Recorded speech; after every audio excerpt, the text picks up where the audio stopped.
म ढल्न सक्छु, पसारिन सक्छु, तर म घुँडा टेक्नेवाला छैन। परिणामले देखाएको छ सरकारले मुद्दा चलाउने ठाउँ पनि पाएन, छोड्न पर्यो।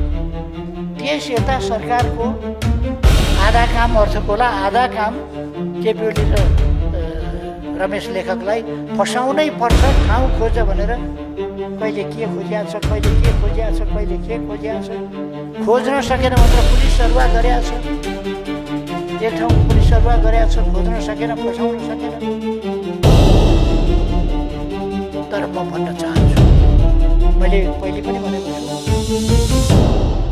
म व्यक्तिगत तवरमा पनि म ढल्न सक्छु, पसारिन सक्छु, तर म घुँडा टेक्नेवाला छैन।